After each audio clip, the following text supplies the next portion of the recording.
আমার নাম বিন্দু। আমরা কলকাতা ছোট একটা শহরে থাকি। আমার সৌন্দর্য দেখে সবাই বলতো তোর জীবনে রাজপুত্র আসবে, কারণ আমি নাকি দেখতে পরীর মতো সুন্দরী ছিলাম।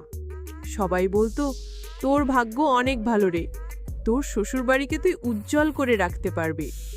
তাদের মুখে এরকম প্রশংসা শুনে আমার খুব ভালো লাগতো। কিন্তু আমার জীবনে এমন এক ঘটনা ঘটল যা আমার সব স্বপ্নকে শেষে করে দিল। আসলে আমরা এক ভাই এক বোন। আমার দাদার নাম দিলীপ। আমাদের দুজনের মধ্যে বয়সের তফাৎটা বেশ অনেকটাই, প্রায় 10 বছরের।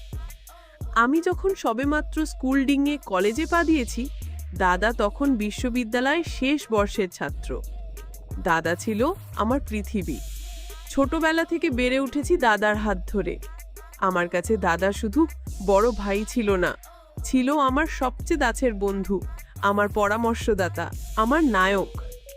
দাদা দেখতে অনেক সুদর্শন ছিল, লম্বা, ফর্সা, ঘন কালো চুল আর মায়াবী একজোড়া চোখ। ভার্সিটির অনেক মেয়েই দাদার জন্য পাগল ছিল, কিন্তু দাদার চোখে আমি শুধু একজনকে দেখেছিলাম, তৃষা বৌদিকে। তৃষা বৌদি ছিলেন দাদার সহপাঠী। কি যে অপূর্ব দেখতে ছিলেন তিনি, যেন সাক্ষাৎ কোনো দেবী।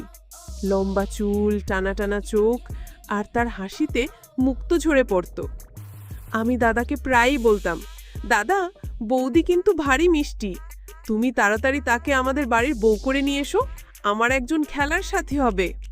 দাদা আমার কথা শুনে হাসতো, বলতো, পাগলি, আগে পড়াশোনা তো শেষ হোক, তারপর একদিন ঠিক নিয়ে আসবো। তবে এখন বাড়িতে বাবা মাকে একদম কিছু বলবি না, কেমন? আমি মাথা নেড়ে সম্মতি দিতাম। আমার আর তর সইত না। আমি মনে মনে দিন গুনতাম, কবে তৃষা বৌদি আমাদের বাড়ি আলো করে আসবে। দাদার পড়ার টেবিলে আমি প্রায়ই তৃষা বৌদির ছবি দেখতাম। দাদা লুকিয়ে রাখতো বইয়ের ভাঁজে। আমি দেখে ফেললে দাদা লজ্জায় লাল হয়ে যেত। আমাদের এই ভাই বোনের খুনসুটি দেখতে আমার খুব ভালো লাগতো। অবশেষে সেই দিন এলো। দাদার অনার্স শেষ হলো, একটা ভালো ফল নিয়ে সে এক থেকে বেরোলো। আমাদের পুরো পরিবারে আনন্দের বন্যা বয়ে গেল। বাবা মা দাদার ভবিষ্যৎ নিয়ে অনেক স্বপ্ন দেখতেন। একদিন সন্ধ্যায় যখন সবাই একসাথে বসে চা খাচ্ছে, দাদা ইতস্তত করে বাবা মাকে তার ভালোবাসার কথা জানালো। সে বলল, বাবা মা, আমি একটি মেয়েকে ভালোবাসি, তার নাম তৃষা, আমি তাকেই বিয়ে করতে চাই। আমি আড়াল থেকে সব শুনছিলাম, আর উত্তেজনায় আমার হৃৎপিণ্ড ধুকফুক করছিল। বাবা মা প্রথমে একটু অবাক হলেও দাদার মুখের দিকে তাকিয়ে তারা আর অমত করতে পারলেন না। তারা জানতেন আমার দাদা কতটা সৎ আর দায়িত্ববান। সে কখনো ভুল সিদ্ধান্ত নিতে পারে না।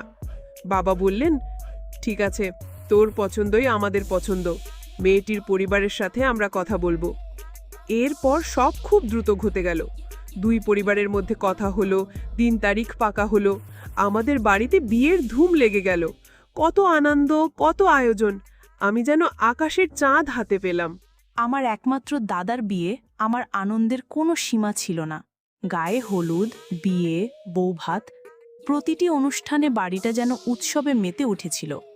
অবশেষে তৃষা বৌদি আমাদের বাড়ির বউ হয়ে এলেন। কি যে সুন্দর লাগছিল তাকে লাল বেনারসিতে, বাড়িটা যেন তার উপস্থিতিতে আরও উজ্জ্বল হয়ে উঠল। সবাই বৌদির রূপে গুণে মুগ্ধ। আত্মীয় স্বজন, পাড়া প্রতিবেশী সবাই দাদাকে বলতো, দিলীপ, তুই ভাগ্যবান, একেবারে লক্ষ্মী প্রতিমা পেয়েছিস, ওকে কোনোদিন কষ্ট দিস না। দাদা বৌদির দিকে তাকিয়ে হাসত, সেই হাসিতে ছিল রাজ্যের সুখ আর ভালোবাসা। আমার মনে হতো পৃথিবীতে এর চেয়ে সুখী পরিবার আর হতে পারে না। বিয়ের পর প্রথম কয়েকটা মাস যেন স্বপ্নের মতো কেটে গেল। দাদা আর বৌদির ভালোবাসা দেখে আমাদের চোখ জুড়িয়ে যেত। বৌদি খুব অল্প সময়ে আমাদের পরিবারের একজন হয়ে উঠেছিল। মায়ের সাথে রান্নাঘরে কাজ করত, বাবার জন্য চা বানিয়ে দিত, আর আমার সাথে রাজ্যের গল্প জুড়ে দিত। আমি বৌদির চুলের বেনি করে দিতাম, আর বৌদি আমাকে নতুন নতুন রান্না শেখাতো। বাড়িটা সব সময় হাসি খুশিতে ভরপুর থাকত। এরই মধ্যে দাদা একটা বেসরকারি কোম্পানিতে ভালো বেতনে চাকরি পেল। সকাল 10টায় অফিসে যেত আর ফিরত বিকেল 5টায়। জীবনটা একটা সুন্দর ছন্দে চলছিল। দাদা চাকরি পাওয়ায় আমাদের সংসারে আরও সচ্ছলতা এলো। বাবা মা খুব খুশি হলেন। তাদের ছেলে নিজের পায়ে দাঁড়িয়েছে, সংসারী হয়েছে, এর চেয়ে বেশি আর কি চাওয়ার থাকতে পারে। কিন্তু এই সুখ হয়তো বেশি দিন স্থায়ী হলো না। ৩-৪ মাস গড়াতেই আমি বৌদির মধ্যে একটা সূক্ষ্ম পরিবর্তন লক্ষ্য করতে শুরু করলাম। যে বৌদি আগে সারাক্ষণ হাসি খুশি থাকতো, সে কেমন যেন একটু চুপচাপ হয়ে গেল। মায়ের সাথে রান্নাঘরে যাওয়া কমিয়ে দিল, একা একা নিজের ঘরে বসে থাকতো। আমি জিজ্ঞেস করলে বলতো, কিছু না, শরীরটা ভালো লাগছে না। প্রথম প্রথম আমরা সবাই ভাবলাম নতুন পরিবেশে মানিয়ে নিতে হয়তো একটু সময় লাগছে, কিন্তু দিন দিন তার এই পরিবর্তন আরও স্পষ্ট হতে লাগলো। একদিন রাতে আমি বারান্দায় দাঁড়িয়েছিলাম, হঠাৎ দাদার বৌদির ঘর থেকে তাদের চাপা কথোপকথনের আওয়াজ পেলাম। বৌদি দাদাকে বলছিল, দিলীপ, আমি আর এই বাড়িতে থাকতে পারছি না, চলো আমরা শহরে অন্য কোথাও একটা বাসা ভাড়া করে থাকি। কথাটা শুনে আমার বুকের ভেতরটা ধক করে উঠল। আমি কান পেতে রইলাম। দাদা শান্ত গলায় উত্তর দিল, হঠাৎ করে এই কথা কেন বলছো তৃষা? এখানে তোমার কি অসুবিধা হচ্ছে? মা বাবা তোমাকে নিজের মেয়ের মতো ভালোবাসেন, বিন্দুও তোমাকে কত পছন্দ করে। বৌদির গলাটা একটু যেন চড়ে গেল। আমি কোনো অসুবিধা বা অভিযোগের কথা বলছি না, আমি শুধু আলাদা থাকতে চাই। আমাদের একটা নিজস্ব জগৎ হবে, একটা প্রাইভেসি থাকবে। এখানে সারাক্ষণ সবার মাঝে থাকতে আমার দম বন্ধ লাগে।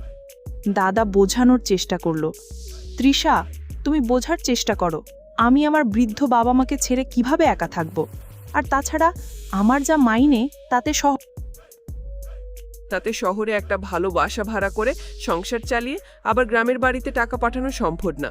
এতে আমাদের উপরই অনেক চাপ পড়ে যাবে। তাহলে তুমি যাবে না? বৌদির কণ্ঠে ছিল এক ধরনের জেদ। না, আমি আমার বাবা মাকে ছেড়ে কোথাও যাব না। যদি থাকতে হয় এখানেই থাকতে হবে। দাদার কণ্ঠ কঠিন শোনালো। এরপর আর কোনো কথা শুনতে পেলাম না। কিন্তু সেদিন রাত থেকে আমাদের বাড়ির সেই চেনা সুখের ছন্দটা যেন কেটে গেল। বৌদি যেন আরো গম্ভীর হয়ে গেল। কারোর সাথে তেমন কথা বলতো না। মা কিছু জিজ্ঞেস করলে শুধু সংক্ষিপ্ত উত্তর দিত। দাদা অফিস থেকে ফিরলে তার সাথেও খুব প্রয়োজন ছাড়া কথা বলতো না। তাদের হাসি খুশি ভরা ঘরটা কেমন যেন নীরব, থমথমে হয়ে গেল। আমি, বাবা মা, আমরা কেউ বুঝতে পারছিলাম না কেন বৌদি এমন করছে। মা তো বৌদিকে কোনো কাজই করতে দিতেন না, তার কষ্ট হয়। তাহলে কিসের এত অভিমান তার? এই টানাপোড়েনের মধ্যেই একদিন সকালবেলা সেই অঘটনটা ঘটল। দাদা অফিসে যাওয়ার পর বৌদি তার ব্যাগ গুছিয়ে কাউকে কিছু না বলে সোজা বাপের বাড়ির দিকে রওনা দিল। মা পেছন থেকে অনেক ডাকলেন, কিন্তু সে একবারও ফিরে তাকালো না। সেদিন বাড়িটা যেন একশো মুহূর্তে শ্মশানের মতো নীরব হয়ে গেল।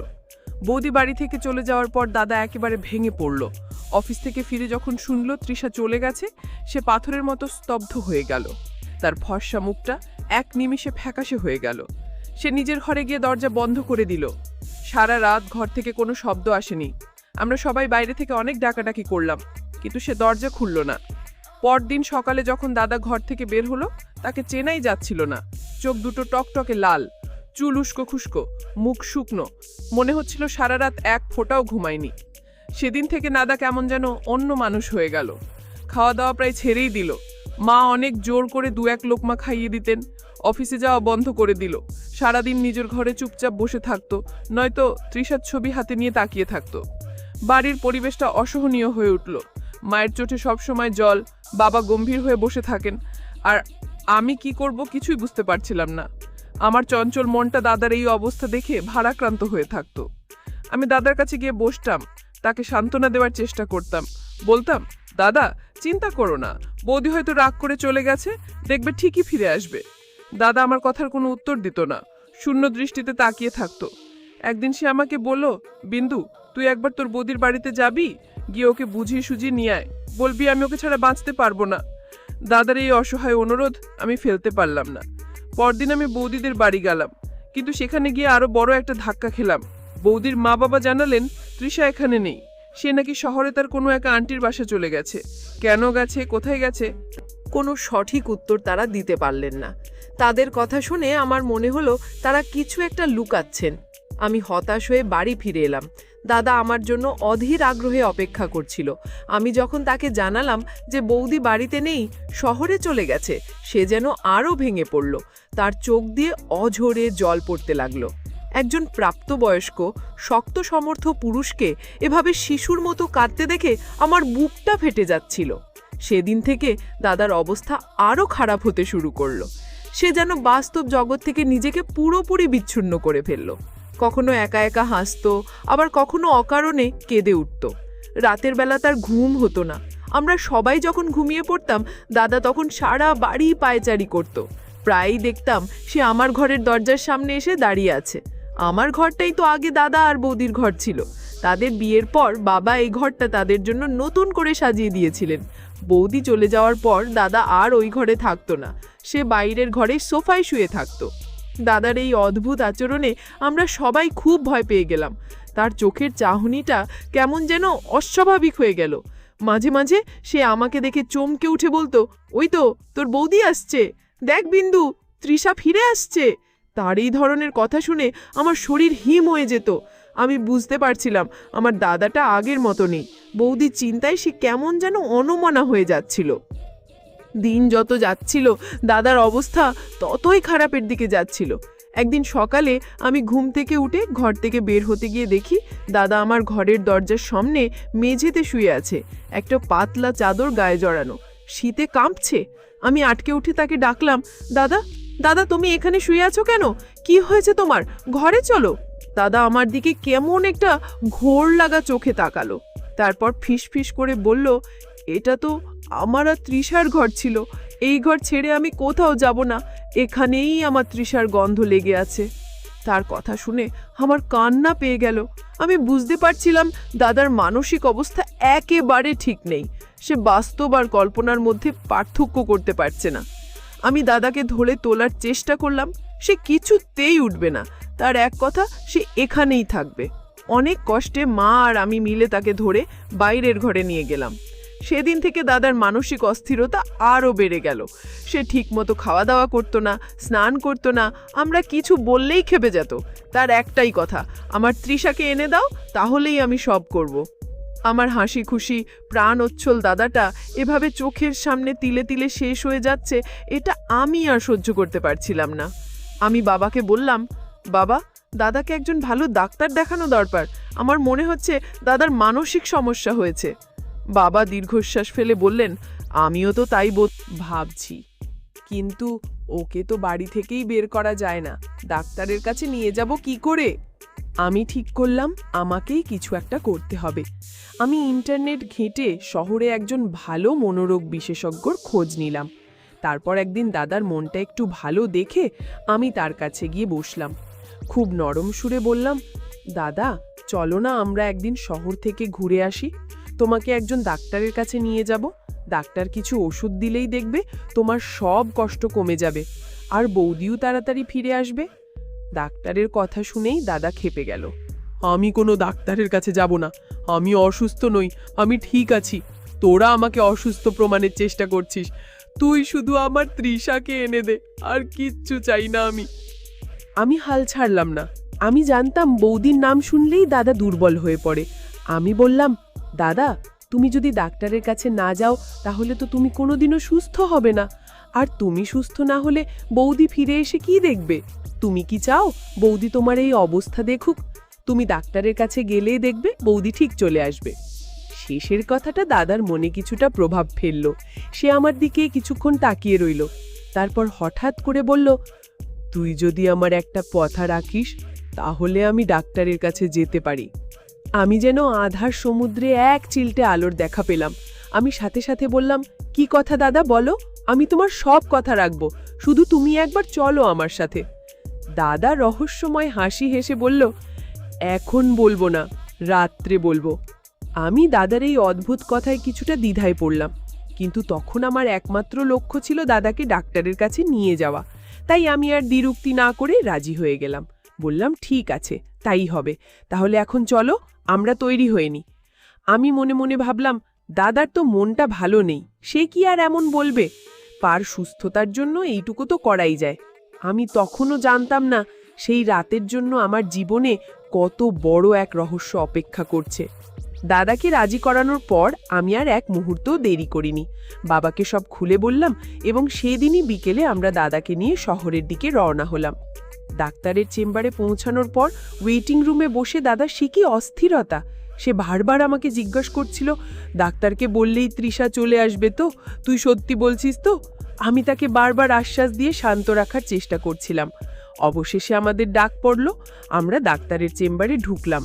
ডাক্তার ছিলেন একজন মধ্যবয়স্ক, অত্যন্ত ভদ্রলোক। তিনি দাদাকে তার সামনে বসতে বললেন। দাদা বসতে না বসতেই ডাক্তারকে বলল, আপনি কি আমার স্ত্রীকে ফিরিয়ে দিতে পারবেন? ও আমাকে ছেড়ে চলে গেছে। ডাক্তার মৃদু হেসে বললেন, আপনি শান্ত হয়ে বসুন, আমি আপনার সব কথা শুনব। এরপর ডাক্তার প্রায় আধ ঘন্টা ধরে দাদার সাথে কথা বললেন। তার ছোটবেলার কথা, তার পড়াশোনার কথা, তৃষা বৌদির সাথে তার সম্পর্কের কথা সবকিছু খুঁটিয়ে খুঁটিয়ে জিজ্ঞেস করলেন। দাদা প্রথম দিকে ইতস্তত করলেও ডাক্তারের আন্তরিক ব্যবহারে ধীরে ধীরে সহজ হয়ে উঠল এবং তার মনের সব কথা বলতে শুরু করল। আমি আর বাবা ঘরের এক কোণে চুপ করে বসে সব শুনছিলাম। সব শোনার পর ডাক্তার আমাকে আর বাবাকে আলাদা করে তার সাথে কথা বলার জন্য ডাকলেন। তিনি আমাদের বললেন, দেখুন, উনি মানসিক চাপের মধ্যে দিয়ে যাচ্ছেন। ভালোবাসার মানুষটিকে হারিয়ে তিনি একটা বড়সড় ধাক্কা পেয়েছেন। বড় কোনো মানসিক আঘাত বা গভীর দুঃখের কারণে এমনটা হতে পারে। এর ফলে ওনার ঘুম হচ্ছে না, খাওয়া দাওয়ায় অনীহা এবং বাস্তবতার সাথে মাঝে মাঝে সংযোগ হারিয়ে ফেলছেন।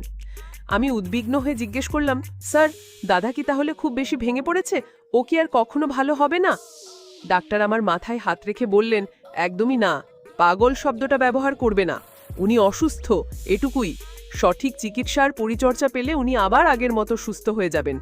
তবে একটা কথা মনে রাখবেন, এই ধরনের রোগের জন্য ওষুধের চেয়েও বেশি প্রয়োজন হলো পরিবারের ভালোবাসা, যত্ন আর সাপোর্ট। তিনি আমার দিকে তাকিয়ে বললেন, দিলীপবাবু আমাকে বলেছেন যে উনি এখানে এসেছেন কারণ আপনি ওনার একটা কথা রাখবেন বলে কথা দিয়েছেন। আমি মাথা নেড়ে বললাম, হ্যাঁ স্যার। তাহলে আপনাকে সেই কথাটা রাখতে হবে, ডাক্তার বললেন। এই মুহূর্তে তার মনের ইচ্ছার বিরুদ্ধে যাওয়া একদমই চলবে না। তাকে কোনো কিছুতে বাধা দেবেন না। সে যা চায়, যা করতে বলে তাকে সেটা করতে দিন। তাকে বোঝানোর চেষ্টা করবেন না যে সে ভুল। তার বিশ্বাসটাকে সম্মান করুন। তাকে সময় দিন, তার সাথে গল্প করুন, তাকে নিয়ে বাইরে ঘুরতে যান, তাকে বোঝান যে আপনারা সবাই তার পাশে আছেন। আমি কিছু ওষুধ লিখে দিচ্ছি, এগুলো তাকে সময় মতো খাওয়াবেন, কিন্তু আসল ওষুধ হলো আপনারাই। ডাক্তার আমাকে জিজ্ঞেস করলেন, উনি তোমার কে হন? আমি বললাম, উনি আমার বড় দাদা। ডাক্তার বললেন, তোমার বয়স তো বেশ কম।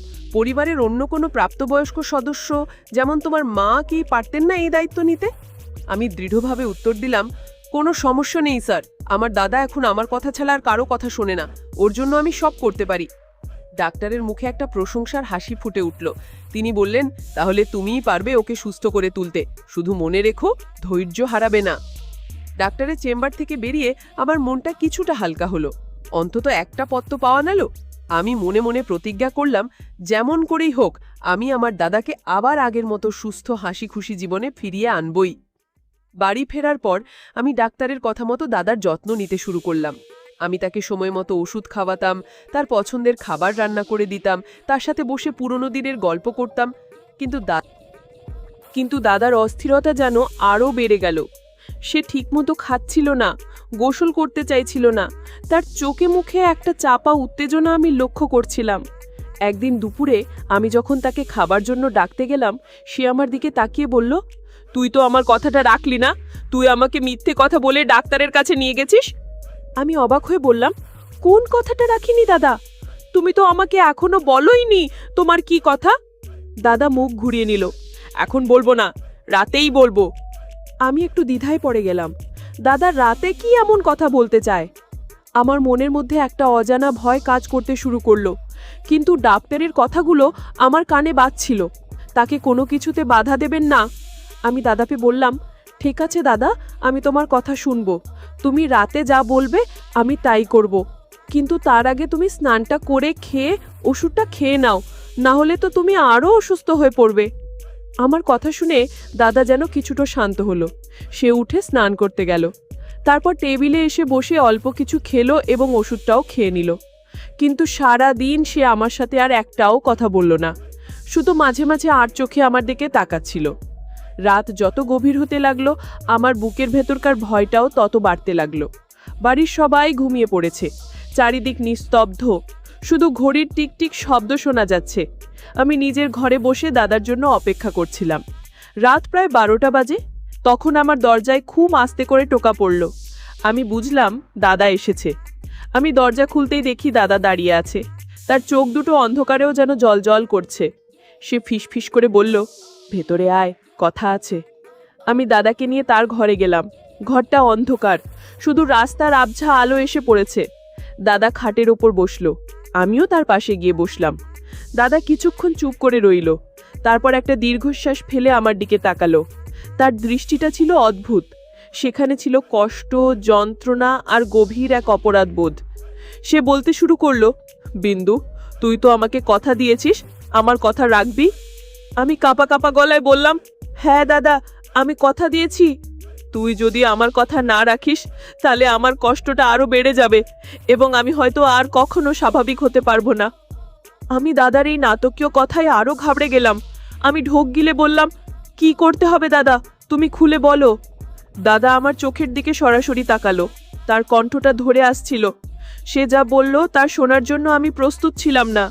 আমি ভাবতেও পারিনি আমার দাদা আমাকে এমন একটা অনুরোধ করতে পারে। সেই রাতের সেই মুহূর্তটা আমার জীবনের সবচেয়ে কঠিন মুহূর্ত ছিল। আমি জানতাম আমার নিশ্চিন্তের ওপর আমার দাদার ভবিষ্যৎ নির্ভর করছে। দাদা আমাকে ভাঙা ভাঙা গলায় বলল, তৃষা, তোর বৌদি আমাকে ভুল বুঝে চলে গেছে বিন্দু।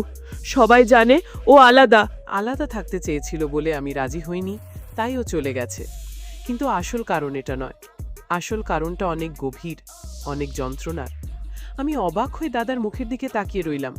বললাম, আসল কারণ? সে আবার কি? দাদা একটা দীর্ঘশ্বাস ফেলে বলতে শুরু করলো, আমি তোর বৌদিকে খুব কষ্ট দিয়েছি রে। ওর বিয়ের সময় ওর বাপের বাড়ি থেকে যে স্বর্ণের গহনাগুলো দিয়েছিল, আমি সেগুলো সব বিক্রি করে দিয়েছি। কথাটা শুনে আমার মাথায় যেন আকাশ ভেঙে পড়ল। আমি হতভম্ব হয়ে গেলাম। আমার দাদা, আমার সৎ আদর্শবান দাদা এমন একটা কাজ করতে পারে? আমি বিশ্বাস করতে পারছিলাম না। আমি বললাম, কি বলছো এসব দাদা? তুমি বৌদির গহনা বিক্রি করে দিয়েছো? কেন? তোমার তো টাকার অভাব ছিল না। দাদার চোখ দিয়ে টপ টপ করে জল পড়তে লাগলো। সে ফোপাতে ফোপাতে বলল, আমার কোনো উপায় ছিল না রে। একদিন অফিস থেকে ফেরার পথে দেখি আমাদের অফিসের একজন পিয়ন কাদের ভাই রাস্তার ধারে বসে কাঁদছে। আমি তার কাছে গিয়ে কান্নার কারণ জিজ্ঞাসা করলাম। তিনি কাঁদতে কাঁদতে জানালেন, তার একমাত্র ছোট ছেলেটার হার্টে একটা ছিদ্র ধরা পড়েছে। ডাক্তার বলেছেন খুব তাড়াতাড়ি অপারেশন না করলে ছেলেটাকে বাঁচানো যাবে না। অপারেশনের জন্য প্রায় 2 লক্ষ টাকা লাগবে। কিন্তু তিনি দিনমজুর মানুষ, এত টাকা তিনি কোথায় পাবেন? ডাক্তার তাকে মাত্র 2 দিন সময় দিয়েছেন টাকা জোগাড় করার জন্য।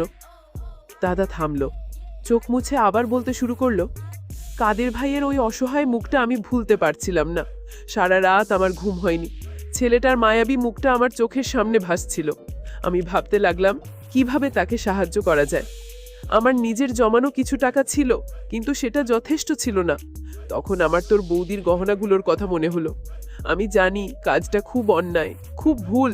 ওকে না জানিয়ে ওর জিনিসে হাত দেওয়া আমার উচিত হয়নি। কিন্তু তখন আমার মাথায় আর কোনো বুদ্ধি আসছিল না। আমার শুধু মনে হচ্ছিল গহনা তো আবার বানানো যাবে, কিন্তু একটা মানুষের জীবন চলে গেলে তো আর ফিরে আসবে না। পরদিন সকালে তোর বৌদি যখন বাথরুমে ছিল, আমি আলমারি থেকে গহনার বাক্সটা নিয়ে সোজা বেরিয়ে যাই। একটা দোকানে গিয়ে সব গহনা বিক্রি করে দিই। প্রায় 2.5 লাখ টাকা পেয়েছিলাম। সেই টাকাটা আমি কাদের ভাইয়ের হাতে তুলে দিয়ে বলেছিলাম, আপনার ছেলের চিকিৎসা করান। এই টাকাটা আপনাকে ফেরত দিতে হবে না, শুধু ছেলেটার জন্য দোয়া করবেন। আমি যখন বাড়ি ফিরি তখন দুপুর হয়ে গেছে। বৌদি ততক্ষণে জেনে গেছে যে গহনা নেই। সে আমাকে জিজ্ঞেস করতেই আমি সত্যিটা বলতে পারিনি। আমি ভয় পেয়ে গিয়েছিলাম। আমি যদি বলি যে আমি গহনা বিক্রি করে দিয়েছি, তাহলে সে কি ভাববে? আমি তাকে বলেছিলাম যে আমি ওগুলো ব্যাংকের লকারে রেখে এসেছি, কিন্তু সে আমার কথা বিশ্বাস করেনি। সে ভেবেছিল আমি হয়তো কোনো খারাপ কাজে টাকাটা লাগিয়েছি, হয়তো কোনো মেয়ের পেছনে। সেদিন আমাদের মধ্যে খুব ঝগড়া হয়। আমি ওকে আসল সত্যিটা বলার সাহস পাইনি। আমার মনে হয়েছিল ও আমাকে লোভী ভাববে আমি ওর সম্পত্তি আত্মসাৎ করেছি। এরপর থেকেই ও বদলে যেতে থাকে। ও হয়তো ভেবেছিল এই বাড়িতে থাকলে আমি ওর বাকি জিনিসও শেষ করে দেব, তাই ও আলাদা থাকতে চেয়েছিল। আমি যখন রাজি হলাম না, তখন ও আমাকে চূড়ান্তভাবে ভুল বুঝে বাড়ি ছেড়ে চলে গেল। গল্পটা বলে দাদা কান্নায় ভেঙে পড়ল। আমি একটা মহৎ কাজ করতে গিয়ে আমার জীবনটাকে দুঃখে ভরে গেছে। আমি চোর নই, আমি লোভী নই, আমি শুধু একটা বাচ্চাকে বাঁচাতে চেয়েছিলাম। কিন্তু আমার তৃষা, সে আমাকে কি ভাবলো? এই অপরাধবোধ আমিও সহ্য করতে পারছি না। আমার দম বন্ধ হয়ে আসছে। এতক্ষণে আমি সবটা বুঝতে পারলাম। আমার দাদার রহস্যের জট খুলে গেল। আমার চোখে দাদার জন্য যে করুণা ছিল তা এক মুহূর্তে শ্রদ্ধায় রূপান্তরিত হলো। আমার দাদা পাগল নয়, সে একজন মহৎ মানুষ। সে অপরাধী নয়, সে পরিস্থিতির শিকার। তার অসুস্থতার কারণ মানসিক নয়, তার অসুস্থতার কারণ হল তীব্র অপরাধবোধ আর তার ভালোবাসার মানুষের কাছ থেকে পাওয়া ভুল বোঝাবুঝি। আমার বুকটা দাদার জন্য গর্বে ভরে উঠল। আমি দাদাকে বললাম, তুমি কোনো অন্যায় করনি দাদা, তুমি একটা মহাযজ্ঞ করেছ, তুমি একটা মানুষের জীবন বাঁচিয়েছ। বৌদি সবটা জানে না, তাই তোমাকে ভুল বুঝেছে। তুমি চিন্তা করো না, আমি সব ঠিক করে দেব। দাদা আমার দিকে তাকালো। কিভাবে করবি? আমি বললাম, আমি বৌদির কাছে যাব, আমি তাকে সবটা খুলে বলবো, আমি তাকে ফিরিয়ে আনবই। দাদার চোখে আমি প্রথমবারের মতো এক ঝলক আশা দেখতে পেলাম। পরদিন খুব সকালে আমি কাউকে কিছু না বলে বেরিয়ে পড়লাম। আমার একমাত্র লক্ষ্য ছিল তৃষা বৌদিকে খুঁজে বের করা। বৌদিদের গ্রামের বাড়িতে গিয়ে লাভ নেই, আমি জানতাম। আমি সোজা শহরের দিকে রওনা দিলাম। মনে মনে ভাবলাম, নিশ্চয়ই বৌদির মা জানেন সে কোন আন্টির বাসায় উঠেছে। অনেক চেষ্টার পর বৌদির মায়ের কাছ থেকে আমি সেই ঠিকানা তো জোগাড় করতে পারলাম। প্রায় দুপুর নাগাদ আমি সেই বাসায় গিয়ে পৌঁছলাম। কলিং বেল চাপার পর যেই দরজাটা খুলল, সে আর কেউ নয়, আমার তৃষা বৌদি। আমাকে দেখে সে যেন ভূত দেখার মতো চমকে উঠল। তার মুখটা শুকিয়ে এতটুকু হয়ে গেছে, দেখেই বোঝা যাচ্ছে সেও ভালো নেই। সে আমাকে ভেতরে আসতে বলল। আমি ড্রয়িং রুমে বসলাম। ঘরের মধ্যে একটা অস্বস্তিকর নীরবতা। কিছুক্ষণ পর বৌদিই নীরবতা ভাঙল। কেমন আছিস বিন্দু? বাড়ির সবাই কেমন আছে? তোর দাদা? শেষ প্রশ্নটা করতে গিয়ে তার গলাটা ধরে এলো। আমি আর নিজেকে সামলাতে পারলাম না। আমি বললাম, দাদা ভালো নেই বৌদি, একদম ভালো নেই। সে তোমার জন্য প্রায় দিশাহারা, খাওয়া ঘুম সব ছেড়ে দিয়েছে, দিনরাত শুধু তোমার নাম জপছে। আমার কথা শুনে বৌদির চোখ ছলছল করে উঠল। সে বলল, আমার কি করার ছিল বল? সে এমন করলো কেন? আমার এত স্বাদের গহনাগুলো। আমি তাকে থামিয়ে দিয়ে বললাম, দাদা কোনো অন্যায় করেনি বৌদি, সে তোমাকে ঠকায়নি, সে একটা মহৎ কাজ করেছে। এরপর আমি দাদাকে বলা সেই রাতের সব কথা, কাদের ভাইয়ের অসুস্থ ছেলের কথা, টাকার জন্য দাদার অসহায়ত্বের কথা, সব কিছু এক নিঃশ্বাসে বৌদিকে খুলে বললাম। সবটা শুনে বৌদি পাথরের মতো নিশ্চল হয়ে গেল। তার চোখ দিয়ে অঝোর ধারায় জল পড়তে লাগলো। সে বিড়বিড় করে বলতে লাগলো, আমি এ কি করেছি? আমি আমার স্বামীকে চিনতে এত বড় ভুল করলাম। সে এত বড় একটা কাজ করেছে আর আমি তাকে চোর জুয়ারি ভেবে কত কি বলেছি। আমি নিজেকে কখনো ক্ষমা করতে পারবো না। সে কান্নায় ভেঙে পড়ল। আমি তাকে সান্ত্বনা দিয়ে বললাম, এখন আর কি দেখি হবে বৌদি, যা হওয়ার হয়ে গেছে। এখন তুমি বাড়ি চলো, দাদার তোমাকে খুব দরকার। তুমি পাশে থাকলেই দাদা আবার সুস্থ হয়ে উঠবে। বৌদি আর এক মুহূর্তও দেরি করল না। সে তার আন্টিকে সব বুঝিয়ে বলে সামান্য জিনিসপত্র গুছিয়ে নিয়ে আমার সাথে বেরিয়ে পড়ল। আমরা যখন বাড়ি পৌঁছলাম তখন সন্ধ্যা হয়ে গেছে। দাদা বাইরের ঘরের সোফায় সেই একইভাবে শূন্য দৃষ্টিতে বসেছিল। আমরা ঘরে ঢুকতেই বৌদিকে দেখে সে যেন নিজের চোখকে বিশ্বাস করতে পারল না। সে উঠে দাঁড়ালো, তার মনটা কাঁপছিল। সে ফিসফিস করে ডাকল, তৃষা। বৌদি দৌড়ে গিয়ে দাদাকে বলল, আমি ফিরে এসেছি, আমাকে ক্ষমা করে দাও, আমি তোমাকে বুঝতে পারিনি, তুমি এত মহান আর আমি। দুজনের চোখ দিয়েই তখন জলের ধারা। সেই দৃশ্য দেখে আমার আর বাবা মায়ের চোখেও জল চলে এলো। সেটা ছিল দুঃখের নয়, পরম আনন্দের অশ্রু। দীর্ঘদিন পর আমাদের বাড়িতে যেন আবার প্রাণের সঞ্চার হলো। বৌদি ফিরে আসার পর দাদা যেন নতুন জীবন ফিরে পেল। বৌদির সেবা যত্নে ভালোবাসায় সে ধীরে ধীরে সুস্থ হতে শুরু করল। সে আবার হাসতে শিখল, কথা বলতে শিখল। কয়েক সপ্তাহের মধ্যেই সে পুরোপুরি স্বাভাবিক হয়ে গেল এবং তার চাকরিতেও পুনরায় যোগদান করল। কিছুদিন পর সেই কাদের ভাই তার সুস্থ ছেলেকে নিয়ে আমাদের বাড়িতে এসেছিলেন। তিনি দাদার পায়ে পড়ে কেঁদে ফেলেছিলেন এবং কিছু টাকা এনেছিলেন ধার শোধ করার জন্য। দাদা তাকে ধরে বলেছিলেন, এই টাকাটা আমার নয়, এটা আপনার ছেলের নতুন জীবনের জন্য আমার উপহার। সেদিন বৌদির চোখে আমি দাদার জন্য যে শ্রদ্ধা আর ভালোবাসা দেখেছিলাম তা অমূল্য। বাড়িটা আবার আগের মতো হাসি আনন্দে ভরে উঠল।